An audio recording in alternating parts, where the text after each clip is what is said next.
Madame la Présidente, Monsieur le Vice-président en charge des sports, cher Patrick, Monsieur le Vice-président en charge de la jeunesse, cher Othman, Mesdames les délégués, cher Charlotte Baldet, chère Catherine Michaud, et puis j'associe aussi Yasmine Camara.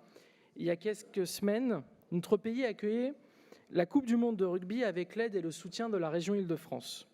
Cet événement international fut un réel succès. Demain, le monde aura de nouveau le regard tourné vers la France et le territoire francilien à l'occasion des Jeux olympiques et paralympiques de Paris 2024. Notre région est un acteur incontournable de cet événement planétaire, le plus fédérateur qui soit.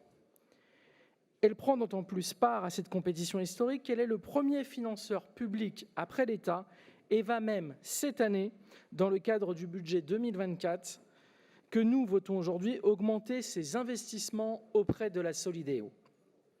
Plus que jamais, le sport est devenu un enjeu majeur dans notre société, tant l'engouement pour celui-ci n'est plus à démontrer. Il le sera d'autant plus cette année 2024 grâce au succès que les Jeux olympiques et paralympiques rencontreront, comme à l'héritage qu'ils laisseront aux générations futures. En Île-de-France, nous dénombrons plus de 7 millions de personnes qui pratiquent une activité sportive et un tissu de clubs et d'associations unique dans notre pays. Depuis 2016, notre présidente a fait de la pratique sportive une priorité régionale dans la perspective de combler le déficit considérable d'infrastructures sportives laissées par la gauche. Nous tenons d'ailleurs à saluer le travail exceptionnel de notre collègue vice-président Patrick Caram, qui a su tisser avec le mouvement sportif et les communes franciliennes des liens uniques où la confiance est de mise et l'action concrète pour insuffler une nouvelle dynamique dans la politique sportive régionale et pallier les manquements et les faiblesses de l'État. L'Île-de-France est une grande terre de sportifs. Et nos concitoyens attendent que la région puisse donner à chacun la possibilité d'exercer une activité sportive avec des équipements modernes de qualité. Si on juge un arbre à ses fruits, on juge une politique surtout à ses résultats. Avec un budget très conséquent, qui, je dois le dire, est le double de ce qui était pratiqué en 2015 sous la gauche, la région porte une ambition très forte pour rendre le sport accessible à tous, et notamment dans les quartiers populaires. Monsieur le vice-président, vous le répétez souvent, la droite francilienne a construit, rénové, financé plus de 2000 équipements sportifs, quand la gauche s'était contentée d'en construire seulement une petite soixantaine. La quasi-totalité de nos dispositifs mis en place par la région connaissent des taux d'exécution exceptionnels supérieurs au budget initial prévu, ce qui prouve que nous avons su cibler les moyens du mouvement sportif et répondre à leurs attentes. Démonstration faite du succès de ces politiques, nous nous félicitons que malgré le contexte économique difficile que notre pays rencontre, la région maintient à un niveau important ses investissements en faveur du sport et augmente même les moyens de notre dispositif phare, particulièrement sollicité par l'ensemble des communes, le soutien aux équipements sportifs de proximité.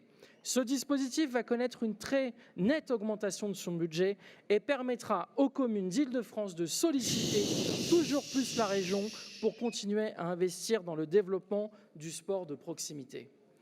Nous nous réjouissons par ailleurs de déployer sur l'ensemble du territoire francilien davantage de bassins d'apprentissage de la natation ou encore de favoriser l'acquisition des minibus afin que la mobilité ne soit jamais un obstacle à la pratique sportive.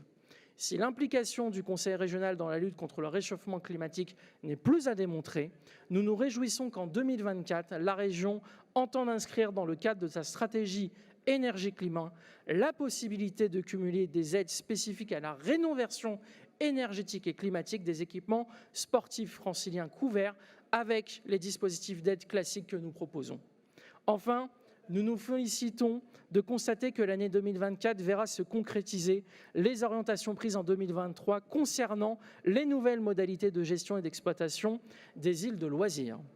Ces espaces au sein de la nature sont des lieux de respiration et d'épanouissement pour les franciliens et nous savons l'attachement que vous avez, monsieur le vice-président, à faire vivre ces îles de loisirs tant par votre volonté de renouveler l'offre d'activités et de services proposés que par votre détermination à conserver la vocation sociale de ces dernières, notamment en permettant à de nombreux jeunes d'accéder, notamment l'été, pour ceux qui ne peuvent pas partir en vacances, d'accéder à nos îles de loisirs pour leur permettre de s'épanouir.